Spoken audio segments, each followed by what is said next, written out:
Hey everyone, welcome to the Acrobatic Arts Podcast. I'm Loren, and I will be interviewing some of the top leaders and innovators from the dance and acrobatic industry.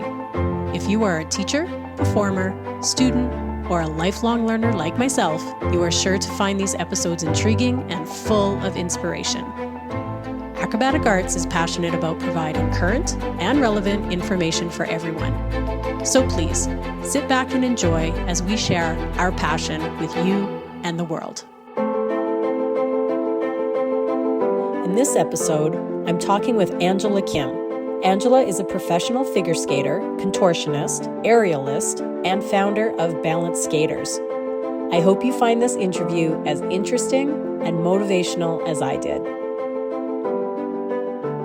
Angela Kim, hello and welcome to the Acrobatic Arts Podcast. Hello, Lauren. Thanks for having me. I'm so excited to talk to you. And I'm not sure if you remember this, but when you took your Acrobatic Arts Module 1 certification course, I was one of the course conductors. Yes, I do. Yes, it feels like a million years ago, but it does. Yes. I'll admit, I remember being a little intimidated because you were an artistic athlete with Cirque du Soleil, and there I was teaching you the progressions of a cartwheel. But what really impressed me was how receptive you were to the information, how interested you were in the syllabus, and I even remember you demonstrating some of the skills and having so much fun. So Angela, it was super inspiring for me to see your love and passion for physical movement. So thank you for that. Yes, thank you. That is exactly spot on to what I was experiencing. That's what I love about acrobatic arts. It's such a joy and a real pleasure to be talking to you about it right now. Angela, since it is your first time on the podcast, how about we start with you telling us a little bit about your background, where you grew up, how you became involved in the performing arts, and how that led you to all the wonderful things that you have done and what you are currently doing. Yes, so that's a big question, Lauren, but I'll try to make a full round here. So I had a pretty unconventional path, actually. I started very young in competitive figure skating. My mother put me in everything. I was in dance classes, gymnastics, piano, violin, and of course, figure skating. And I was very, very shy. And so she thought this would be a great way for me to kind of break out of my shyness. But, the one thing that stuck after, so many years of doing this was figure skating. And of course, it's like a very competitive and specialized sport. So, my childhood was really about going to school, going to the rink, just training, and then competitions and all that. So I had a pretty rigorous childhood in that sense, but I absolutely loved it. Like, I've always been a striver, even as a kid. And my parents actually never pushed me through anything. They were always kind of hands off, just dropped me off at the rink. So yeah, after I graduated school and, I competed and just was really burnt out from the competing world. My coach was like, hey, you should try performing. And that's when I really blossomed. That shyness was finally kind of lifted from me of not having to be so perfect as a competitor. Because I think, when you're in this environment of having to, be put on this measurement of skills and all these things, you kind of forget the human side of yourself. It's just kind of like you execute. And it's just this way of thinking that finally as a performer, I could just leave that behind me. And then it wasn't about comparison, it was about creating. And that's kind of where I think all of this started to become a very successful career for me. Is first, as a young child, learning the discipline, but really just kind of freeing myself from having to prove myself as an athlete, but wanting to create because I wanted to be the best version of myself. So I was in skating, and then I was in college and just trying to figure things out. Of course, as a young 20-year-old, some things would be doing. And I got my Pilates certification because I love movement and had a studio in Portland, Oregon, which was very successful at the time.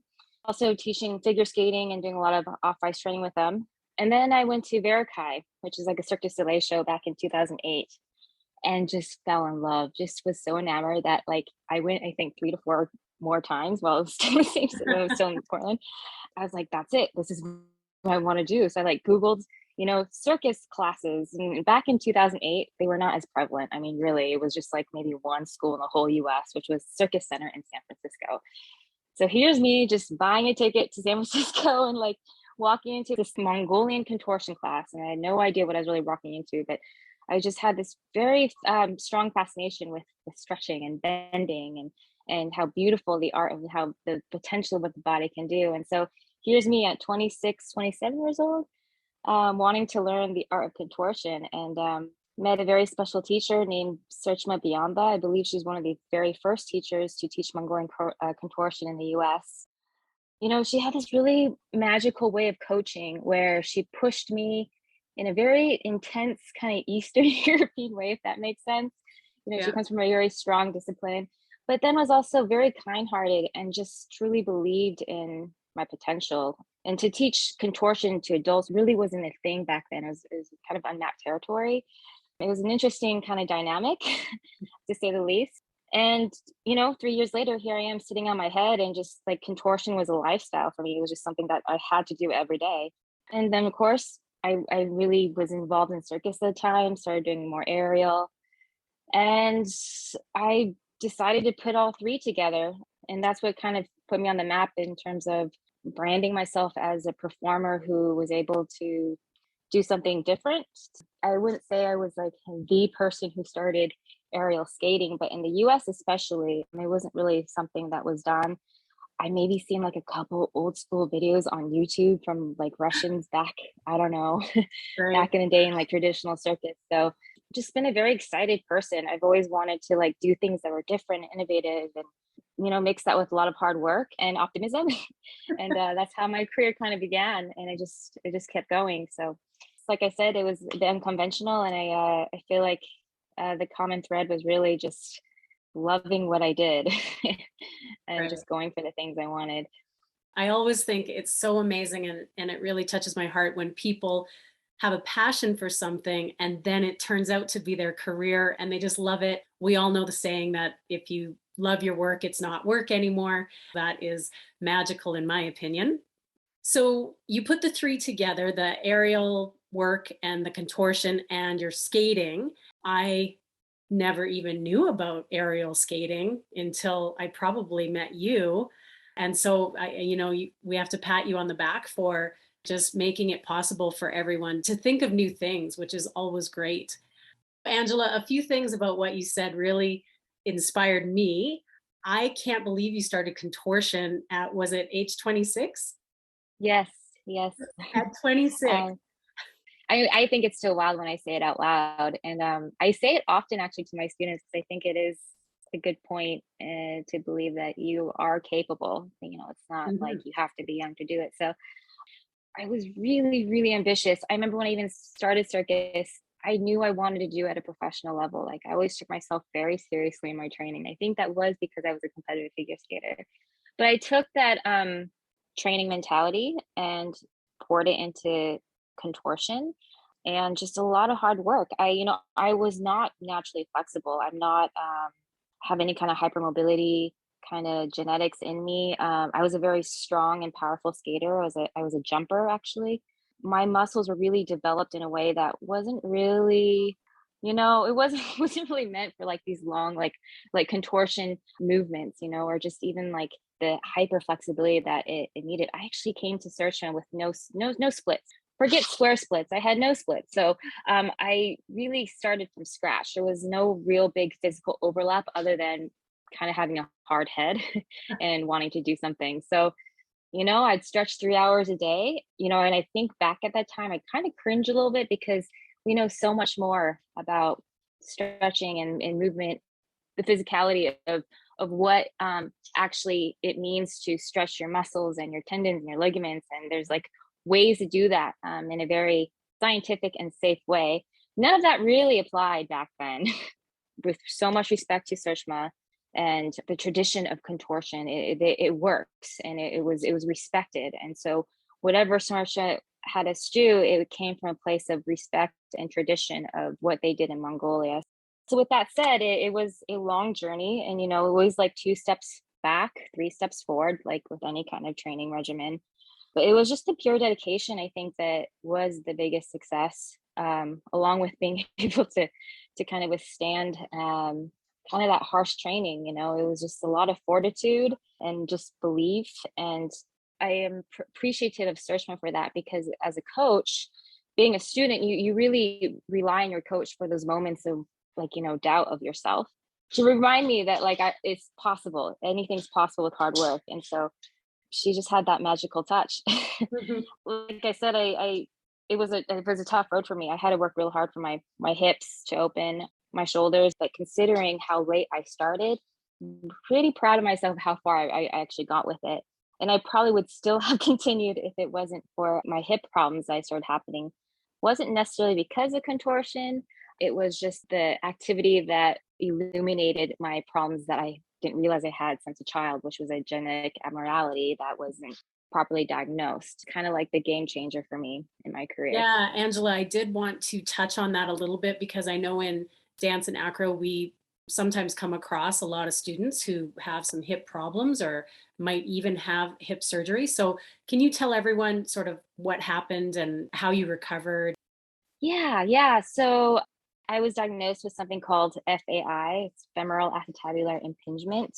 And it's basically the exact opposite of hip dysplasia, where the ball and socket weren't quite matching, and my socket was quite deep. Both my sockets are quite deep.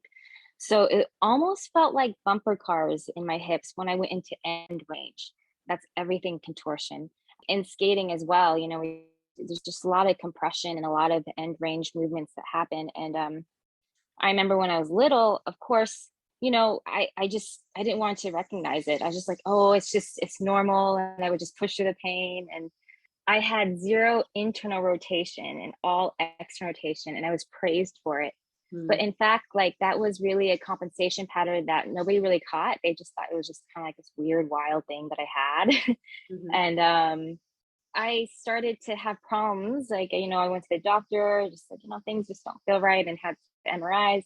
It was very sobering, because both of my hips have ossified from the like literally years. So I probably tore my labrum several times as a child. And then the years and years of just continuously like pushing into these end ranges where my bones actually there was no space. They couldn't do anything other than take out both my labrums and replace them. So back in 2015, there wasn't a lot long-term data or studies on FAI.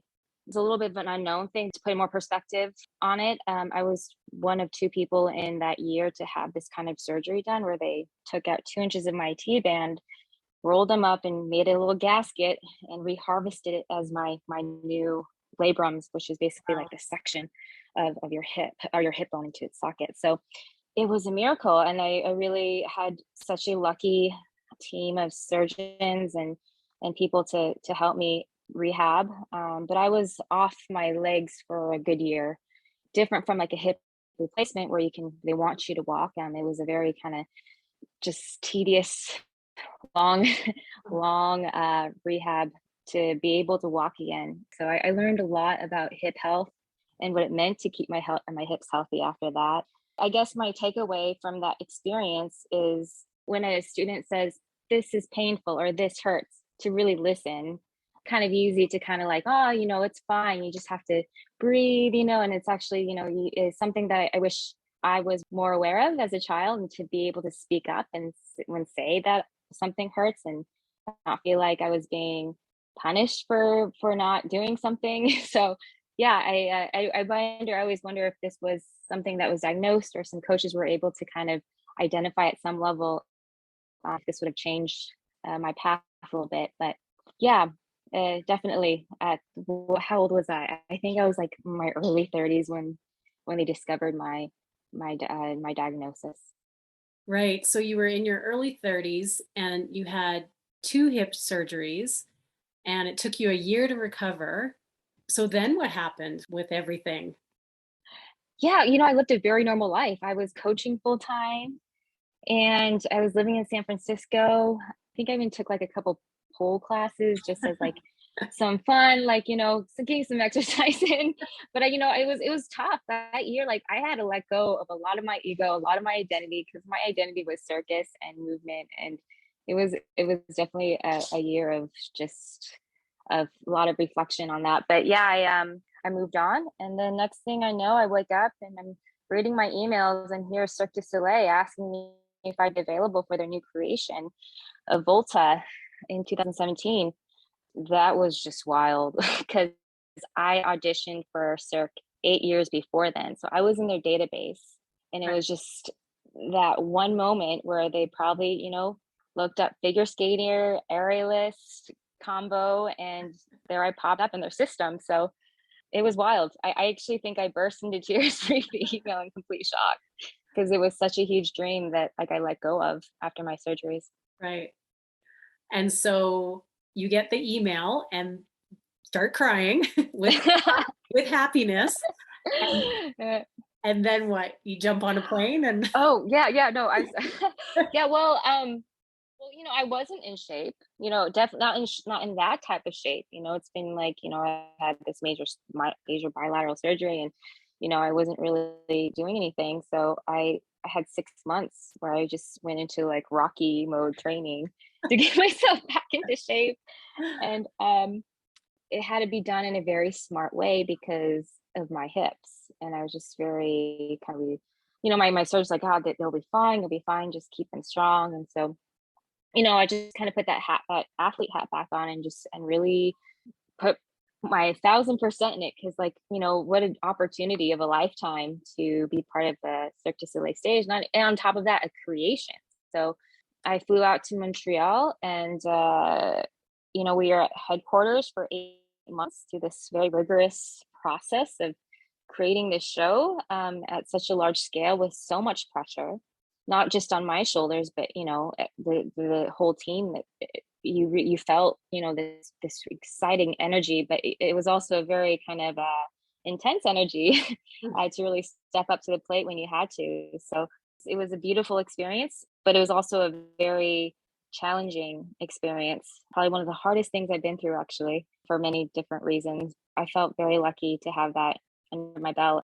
Again, having that past of knowing where I came from and being bedridden for 1 year, and then to be standing on stage of Cirque du Soleil, that will never get old. I will always kind of be like this, hair rising sensation in my body, because it was just, it's still pretty wild. with Cirque du Soleil, I think that's around the time that you found out about acrobatic arts. I'm not sure how that happened. Maybe you can tell us how you found the company. Yeah. We were on tour. Made a dear friend, Joey Riggio, which is a resident coach at Acrobatic Arts, I believe, still. Yeah. He's like, hey, we're backstage just doing our normal day to day. And he's like, do you want to teach at this conference in Toronto? It's called Acrobatic Arts. It's just, he kind of made it sound like not this big deal almost, and I was just like, sure. And then we walk into this humongous, I don't know, it was like this gymnasium of some sorts, but I mean, I've never seen so many acrobatic dancers in one room. I think there were like thousands of them, or I don't remember, but it was a big deal. It was a very big deal.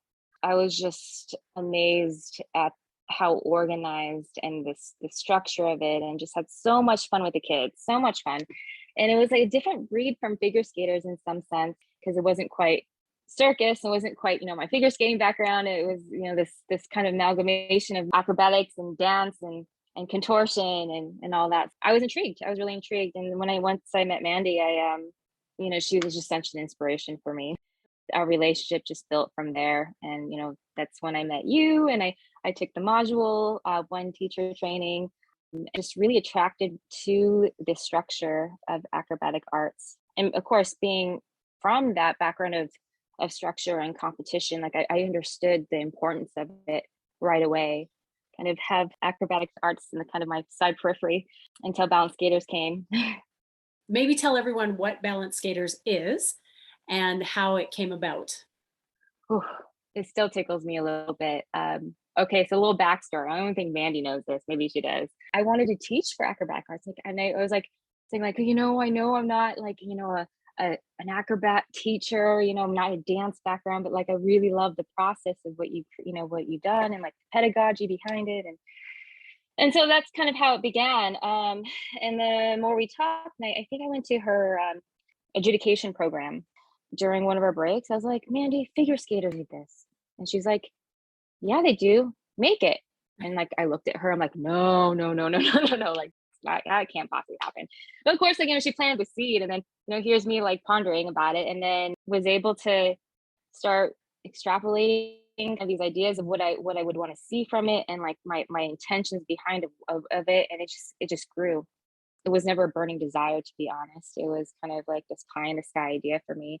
But the more I started to reflect, it was something that I was like, wow, no, like this is absolutely needed. Not just, oh, it's a great idea. Like we need this in skating. And at the time, everything in skating was about skill acquisition on ice. So coaches would really only look at that, not kind of like a holistic view of figure skating. And we know now the importance of the long-term gains of keeping our athletes healthy. We don't want to break them before they even hit 13. And sure, with acrobatic dance as well, things just become more extreme because we just keep getting better at it. So it became a true passion of mine to help figure skaters and their parents and coaches really understand the idea of progressions and why that's so important, and to keep kids injury free, especially in these specialized sports where, there's all these studies and science journals saying specialization can be very dangerous at a young age. And so how can we keep, them healthy mentally and physically through their career, and hopefully make an impact where they become awesome adults because they're able to have such a healthy and positive experience. You are living testimony that, you put the time and the work in, and then you can transfer those skills to something else and then excel at that. I'm a little addicted to your Instagram, Balanced Skaters. The physical exercises that you offer are just amazing. And you do a lot of the demonstrating. And Angela, you are one fit person. I just, when you said you were dedicated, and I'm like, yeah, you're not lying. You are. You are. So I encourage everyone to start following Angela on Balanced Skaters, just to watch her do the exercises. Very inspiring, motivating us all to stay fit. So what would the skaters get out of your program? It's actually very similar to acrobatic arts in the sense that we have 5 levels. And as you can, it's all about balance. So the idea is that we want to create athletes and good humans before we want to create good skaters, if that makes sense. So making sure that the skater has fundamental strength and mobility and capacity and the motor skills to actually try a skill before they even get on the ice.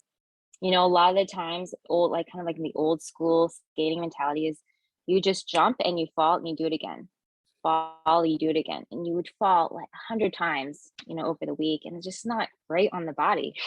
Right. And I think we just are so much smarter now where we can be resilient, but there's better ways in training. I love the learning process of motor development and skill acquisition. But if we can just break it apart into little pieces for these kids, they will feel so much better about themselves when they get on the ice and they attempt things. It's like the whole like, I can't, oh no, I can't do this, it's too hard. All those things, we can try to mitigate, by empowering them off the ice with like, let's just start with a good old squat, like, can you balance on one foot? And before we asked our skaters to put blades on their feet and propel themselves in the air without having kind of that awareness. And that's how I grew up skating, actually. It was just like monkey see, monkey do. And as a child, of course, we're very good at that. Over time, especially with the bigger demands, I think that can be very taxing on little kids. So Balanced Skaters is a syllabus, but I also like to think it's a pedagogy of a way of teaching as well. And try to, with my coaches is to kind of share that with them, that these progressions, they all mean something. It's really to strive for a sense of excellence, both as a coach but as a child, like it just feels so good to be able to accomplish these things. And unfortunately in skating and probably maybe in the dance world as well, we are so focused on the result and the execution, but never really so much about the process. Balanced Skaters continues to kind of evolve for me as well, and what my intentions are behind it. But what I feel very, very grateful for is that the people that have magnetized towards me and the core values of balance skaters and these team of coaches I have now, it's just such a beautiful kind of energy and just this thing that's kind of not even about me anymore. And my like the why I started balance skaters, it's kind of taken on its own kind of life. And that's been really cool to see. Aw. Well, I want to send out a big congratulations to you. I know how much work goes into that. As you mentioned right from the beginning, you sort of had that discipline, and when you set your heart on something, you stick with it. I think Balance Skaters is definitely a program for everyone to check out. So make sure, teachers, you go check that out, skater or no skater. If you can think of any other advice you would give young dancers and athletes, what would it be? I look back at all my teachers growing up, and my mentors, and now that I'm filling those shoes as a teacher and as a mentor, I feel a great responsibility to kind of pass that on. When I coach and I want to kind of plant these seeds in my students' heads, it sounds very generic, but about believing in yourself in a really big way. Hard work happens when nobody's looking at you. It's like it's I feel like we're always wanting some kind of validation as children especially. And I try to tell them, it's like if you put in the hard work and nobody's watching you, it's when you do it for you, that's when I think that you start building your own sense of discipline and your sense of autonomy in your work. And so that's something that I try to instill in my kids, is that it's the hard work. It isn't about being praised. It's about an inner desire to better yourself when nobody's watching you. So I think that would probably be like a nuance that I hope that when my kids or my students grow up and they become teachers, they will also pass on, just the way that my teachers have passed on to me. If I ask you if you have any advice for teachers? Balance Skaters is in its second year, and I've been able to talk and to really immerse myself in different coaching communities within skating. And skating has really grown. And, you have so many different types of skating nowadays. With that said, I think it's really easy as coaches is to kind of stick to what you only know and be kind of identified as I'm really good at this one thing.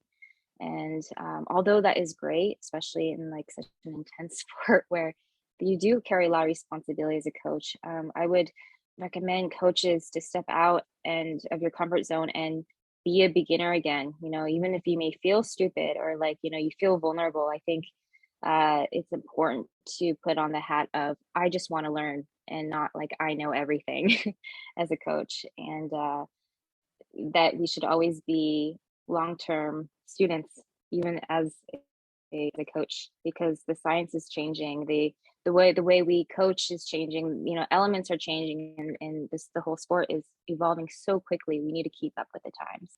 Great advice. So you had a career, you performed with Cirque du Soleil, you started Balance Skaters. What is Angela Kim doing now? So I'm still kicking. I'm still performing actually. Not at the level of, doing 10 shows a week, but I'm trying to find a balance in my life right now where I'm running this awesome company, Balance Skaters, and I have a lot of help and been delegating and trying to compartmentalize a little bit more now that the company's growing. But also still kind of feeding myself and my artist in me, and wanting to create and try new things. And I think I have a couple more years in me. I just turned 40 this month. So yeah, we're starting a new company called Avuk with a new aerial partner that I have, and we would like to kind of start a circus company maybe. So yeah, a lot of small little projects here and there that's keeping me very excited in life. It's nice to look forward to something. And I have a circus studio in New York City called One Day, Day One, which is the meaning of one day where we all are dreaming of something and we're all working towards something that one day we'll get there. But there's always a day one where, you'll always have to stop and like start over again. That's kind of where I'm at right now, where I feel like I've had to start over in many ways in my career. I had to with my hips, or I had to because of pandemic, but I just love the process of moving forwards and starting over. I think that will continue give me opportunities that will allow me to create and hopefully do good things. I always love when people want to do good things because that means there's good people out in the world and the world definitely needs more good people. So Angela Kim, I want to thank you for taking the time to speak with me and I wish you all the best in the future. Thank you, Lauren, for letting me share my story with you today. There are so many amazing people in the world, and Angela Kim is certainly one of them.